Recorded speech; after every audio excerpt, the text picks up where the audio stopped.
નમસ્કાર દર્શક મિત્રો, આવનારી લોકસભાની ચૂંટણીમાં ગુજરાતના 11 ક્ષેત્રોમાં ભારતીય જનતા પાર્ટી નવા ચહેરાઓને ચૂંટણીમાં ઉતારશે। તો આ કયા નવા ચહેરાઓ છે, આવો જાણીએ કોને મળશે તક। તો ગુજરાત રાજ્ય માટે ભારતીય જનતા પાર્ટીમાં 11 લોકસભા ક્ષેત્રોમાં સૌના જીવ અદ્ધર થયા છે, જેમાં ચોંકાવનારા નામો જાહેર થશે। તો દિલ્હીમાં પાર્લામેન્ટની બોર્ડની બેઠકમાં ઉમેદવારોના નામોની ઘોષણા થશે। 5 મહિલા સાંસદોની ટિકિટ કપાય તેવી શક્યતા છે, તેમજ 11 ક્ષેત્રોમાં ભારતીય જનતા પાર્ટી નવા ચહેરાઓને ચૂંટણીમાં ઉતારશે।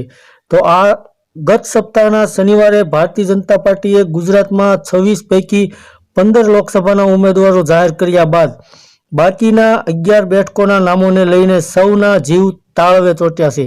તો દિલ્હીમાં ગુરુવારે મળનારી પાર્લામેન્ટની બોર્ડની બેઠક મુલતવી રહી છે।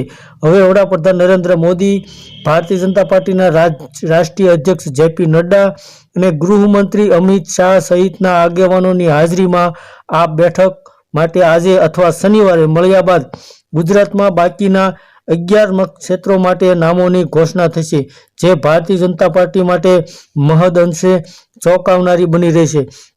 તો 11 ક્ષેત્રોના ઉમેદવારોમાં અડધોઅડધ મહિલાઓ આગેવાનો હશે।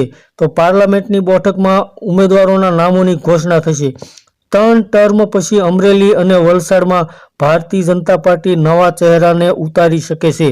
હાલમાં ભારતીય જનતા પાર્ટી માટે ગુજરાતની અંદર 11 ક્ષેત્રો માટે તમામ ભારતીય જનતા પાર્ટીના મોટા નેતાઓના જીવ અદ્ધર તાળ થયા છે અને તાળવે ચોંટી ગયા છે। ધન્યવાદ દર્શક મિત્રો।